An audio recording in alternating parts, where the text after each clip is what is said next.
This concept of tzimtzum is widely seen in academic circles as the idea of the Arizals. Although, in fact, the Arizal interpreted certain mysterious sections of the Zohar, such as the beginning of Bereshis, as referring to the tzimtzum, b'tzinu de kurdenaisa, the hard wheat that is the source of din, judgment, see Eitz Chaim, chapter 1.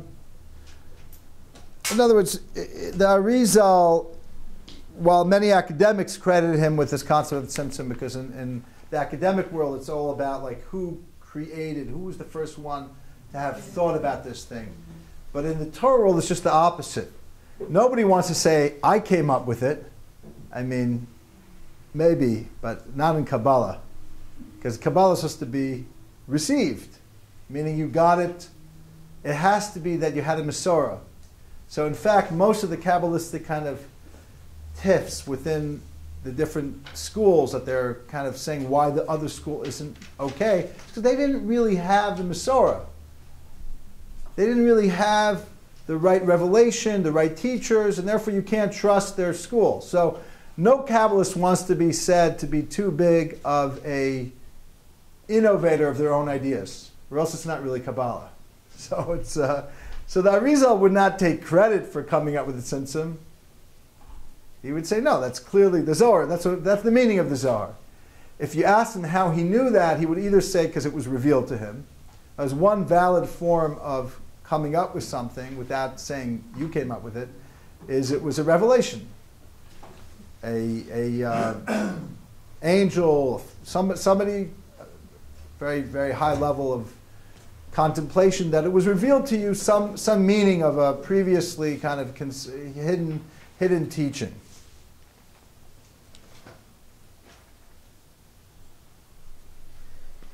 In the teaching of Rabbi Nachman of Breslov, that's just a little kind of side note, but I want to deal with Rabbi Nachman of Breslov.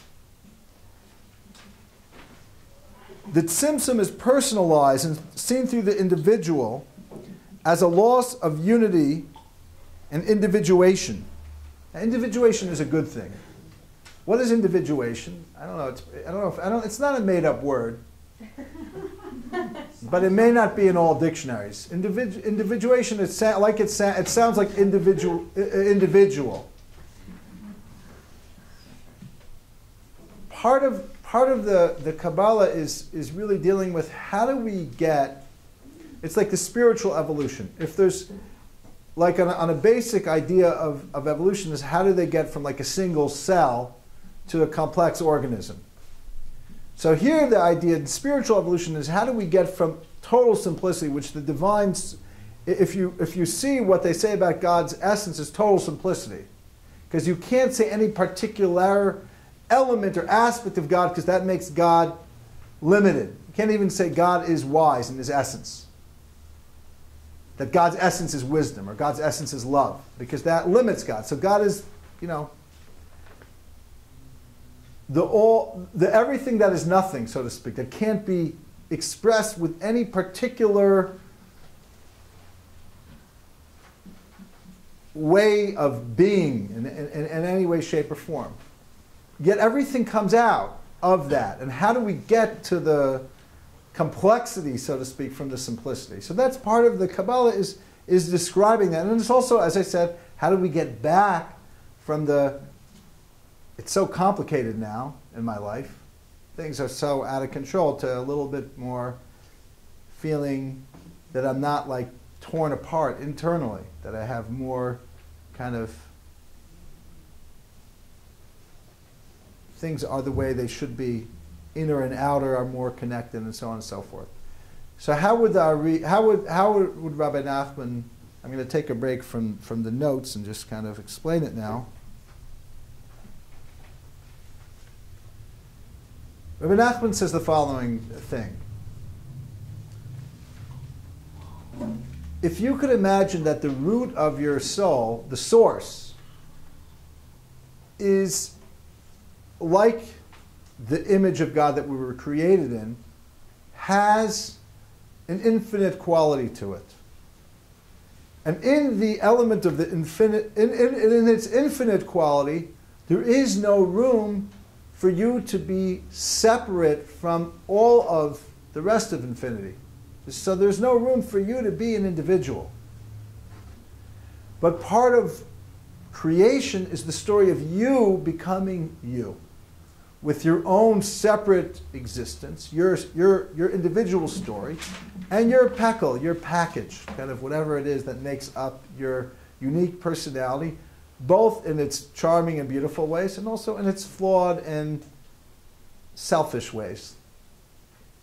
How do you get to that state? So there has to first be a tzimtzum. There first has to be a withdrawal of that Orin Sof that fills you. That in that state you are one with the universe, but there is no real there's no real separateness. So what happens when there's a contraction? Well, let's talk a little bit about the contraction for a moment. So if you'll look in this same note, I'm going to quickly glide over a few lines that I'm not going to stop on. The idea that Tzimtzum is a flashpoint between the various schools. I'm in the second paragraph of note 2. The Tzimtzum idea of Tzimtzum is a flashpoint between various schools of Kabbalists. The Baal Shem Tov and the Gra both maintained that Tzimtzum was only in the light of the infinite, not in his essence, meaning God's essence didn't contract. It was the revelation of his light that contracted or was concealed. But it seems that the Vilna Gaon believed that there was an actual Tzimtzum in the light, while the followers of the Besht, Baal Shem Tov, believed that even the light wasn't actually retracted, rather it appeared as if it wasn't there. But in fact it was there. That even the light, the revealed element of the light was concealed, but the light itself couldn't actually really be removed, because that would mean there was a place that even God's light wasn't really there, but it was just the revealed part of the light. If you learn the Klach Pisrei Chachma, you could kind of reconcile the Gra and the Baal Shem Tov, these two schools of thought, which particularly the Gra may or may not have seen the Klach, but he was definitely a student of the Ramchal.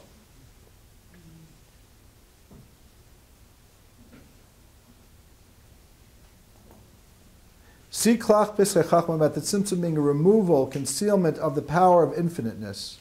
So the power of finiteness that was already there, but unoperable, it's also misspelled, due to the overpowering infinite light, now becomes able to be the source of existence. Koach HaGvul. That is also known as the Rishimo. Also see various Chabad works such as Tafrei Shayin Beis, also Talmud Esespheros, whatever. Let me just, we don't have to read that note, let me explain that note. Essentially, the reason why almost everybody in this room has heard the reason why there has to be a tzimtzum. The reason is very simple, because if God's infinite light was shining, there would be no ability to begin to have existence where eventually there would be people with egos that would feel their existence is their own existence, because it would be overpowered by this infinite light of the divine.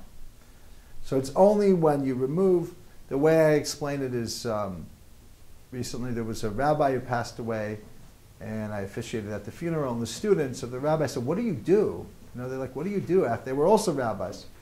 They said, "What did you do when Rabbi Shlomo Carlebach passed away?" I said, "Well, what you do is, until now you were a student, and you could only teach so much when your teacher is alive." It's like a Talmud that says that a student of a teacher has to limit what they teach in the presence of their teacher.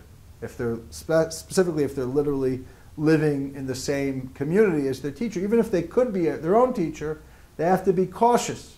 That's why I'm very embarrassed to be able. I can't really teach in front of Danny Matt, but I'm going to do it anyway because I advertised that I would. But it's the idea, you in front of somebody who knows it all. You don't know as much, so it's hard to really say anything. You kind of keep quiet and listen to them, even if you have information. But once your teacher is gone, then you have to teach.